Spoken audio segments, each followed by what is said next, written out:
नमस्कार। आज मैं आपके लिए एक ऐसी कहानी लाई हूँ जो बहुत पुरानी है और दक्षिण भारत में यह कहानी सुनाई जाती है, जिसका जिक्र श्रीमती सुधा मूर्ति जी ने अपनी किताब grand parents bag of stories में भी किया है।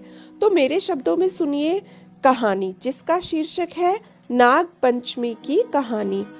एक बार की बात है कि अवंतीपुर के राजा कहीं दूर यात्रा पर जा रहे थे।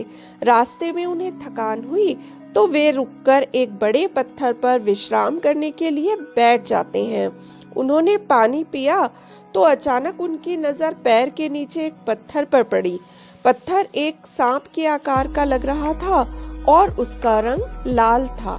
उसे बहुत उत्सुकता हुई और वह सोचने लगा कि ऐसा पत्थर पहले कभी नहीं देखा है, यह कीमती दिखाई देता है। उसने वह पत्थर उठाकर अपने पास रख लिया और वापस लौटकर अपनी पत्नी को संभाल कर रखने के लिए दे दिया। अगले दिन राजा और रानी ने जिस बक्से में वह पत्थर रखा था उसे खोलकर देखा तो देखा कि एक सुंदर राजकुमार उसमें से निकलकर बाहर आ गया। रानी राजा ने आश्चर्य से पूछा, आप कौन हैं? यहाँ कैसे आए? तब राजकुमार ने उत्तर दिया, मुझसे प्रश्न मत करिए, यह बताइए कि मैं आपके लिए क्या कर सकता हूँ। राजा के तो मुंह से आवाज ही निकल नहीं रही थी। तभी रानी ने कहा, हमारे राज्य में एक पहाड़ पर एक राक्षस रहता है जो हमारी प्रजा को बहुत तंग करता है। हम उसे युद्ध में नहीं हरा पा रहे हैं, तो अगर आप उसे भगा दें तो बहुत अच्छा होगा। राजकुमार सहमत हो गए। उन्होंने कहा, मुझे एक घोड़ा और एक तलवार चाहिए, बाकी मैं सब संभाल लूंगा। राजकुमार के मना करने पर भी राजा ने कुछ सैनिक, घोड़ा और तलवार देकर राजकुमार को पहाड़ के पास राक्षस के पास भेज दिया। कुछ देर ललकारने के बाद राक्षस बाहर निकल आता है और दोनों में युद्ध होता है। आसानी से ही राजकुमार असुर को बंदी बना लेता है। वे वापस महल आते हैं। राजा बड़े प्रसन्न होते हैं। कुछ दिनों के बाद कोई पड़ोस के राजा का आक्रमण उनके देश पर होता है, तो राजकुमार फिर जाकर युद्ध में जीत जाते हैं और राज्य को बचा लेते हैं। अब आसपास के राजा भी उनसे युद्ध करने से पहले 100 बार सोचते थे। राजकुमार के साहस के बारे में भी दूर दूर तक चर्चा होने लगी थी।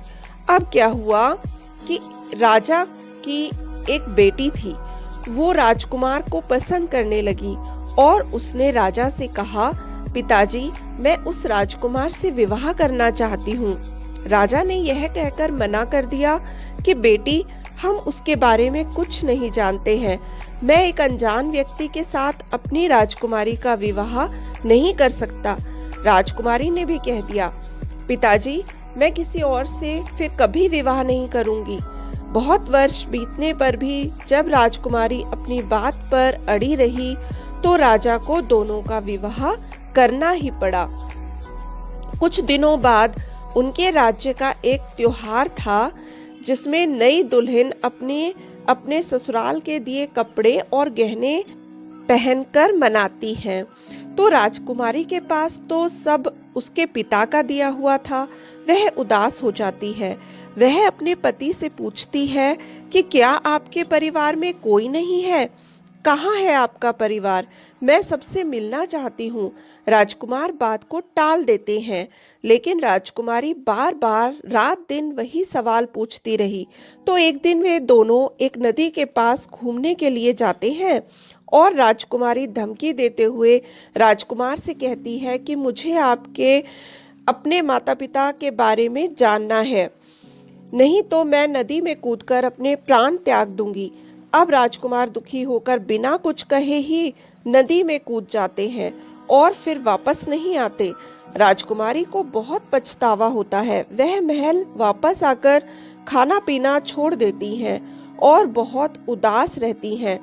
तभी एक दिन उसकी एक मित्र आती है जो नदी के किनारे ही रहती थी। वह राजकुमारी को बताती है उसने एक अजीब सा स्वप्न देखा है। वह बताती है कि कल रात को अपने घर के आंगन में वह बैठी थी, तभी उसने देखा कि एक बड़ा सा सांप नदी से बाहर आकर जमीन में एक गोल घेरा बनाता है और फिर वह एक आदमी का रूप ले लेता है। फिर उसके पीछे कुछ और सर्प आकर मानव रूप में अपने आप को बदल लेते हैं।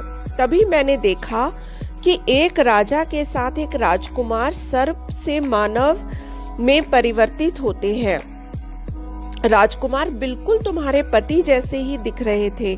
तभी कुछ लोग आपस में बातें करते हैं कि अभी राजकुमार को कुछ समय और पृथ्वी पर काटना पड़ेगा, क्योंकि उनका वह पत्थर कहीं खो गया है। तभी दूसरा व्यक्ति कहता है कि वह अपने आप कहीं नहीं जा सकता है जब तक कोई उसे इस घेरे से बाहर खींच कर नहीं ले जाएगा, तभी वह इस पार से मनुष्यों की दुनिया में उस पार जा सकता है। इतना कहकर वह मित्र बताती है कि राजकुमारी जी, मैंने स्वप्न में बस इतना ही देखा। लेकिन राजकुमार बहुत ही उदास और दुखी लग रहे थे। राजकुमारी यह सुनकर बहुत बेचैन हो जाती है और अपनी मित्र के साथ उसी स्थान पर जाकर झाड़ियों के पीछे छिपकर बैठ जाती है। रात होने पर उसी समय फिर उस नदी से वही सब सर्प निकलकर मानव रूप में परिवर्तित हो जाते हैं। संगीत बजने लगता है, सब नाच रहे हैं। तभी राजकुमार उसी झाड़ी के पास पहुंच जाते हैं जहां राजकुमारी बैठी थी। तुरंत ही राजकुमार का हाथ पकड़कर घेरे से बाहर खींच लेती है। संगीत बंद हो जाता है। सभी खड़े होकर राजकुमारी को गुस्से से देखते हैं। राजकुमार राजकुमारी को देखकर बहुत खुश हो जाता है। तभी राजकुमारी हाथ जोड़कर राजा से कहती है, महाराज, हम दोनों एक दूसरे से बहुत प्यार करते हैं। मेरी ही गलती से वह मुझसे दूर चले गए थे। कृपया हमें धरती पर एक साथ रहने की अनुमति दीजिए। अब मैं इन्हें नहीं जाने दूंगी। तभी राजकुमार की बहन, जिसका नाम माया है, वो कहती है कि नहीं, ऐसा नहीं हो सकता। हम भी राजकुमार से बहुत प्यार करते हैं और इन्हें हमेशा के लिए अपने से दूर नहीं कर सकते हैं। तभी सर्पराज उन्हें चुप करते हुए कहते हैं, बेटी, मैं तुम्हारे सच्चे प्यार और साहस का सम्मान करता हूँ। मैं अपने इस पुत्र को यह अनुमति देता हूँ कि यह दोनों जगह रह सकता है। जब इसे हमारी सहायता की जरूरत हो तो हमारे पास आ जाए। तुम्हारे पास तो एक ही पति है, जबकि हमारी कई संतान हैं जो राजकाज संभाल लेंगे। अब राजकुमारी सर्प राजकुमारी के पास जाकर कहती है कि बहन, जब तुम्हें अपने भाई की याद आए तो तुम धरती पर मिल लेना, हमें बहुत खुशी होगी। सर्प राजकुमारी कहती है, मैं जरूर मिलने आऊंगी। वर्ष में 2 दिन बरसात के दिनों में पृथ्वी पर मिलने जरूर आएंगे।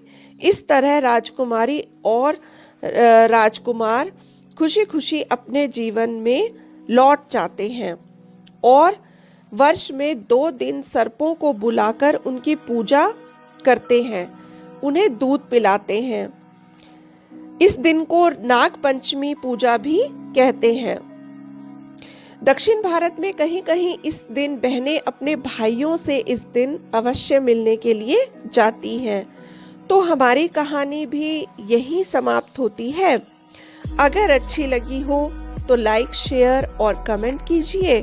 अगर सब्सक्राइब नहीं किया है तो सब्सक्राइब कर लीजिए। सुनने के लिए धन्यवाद और नमस्कार।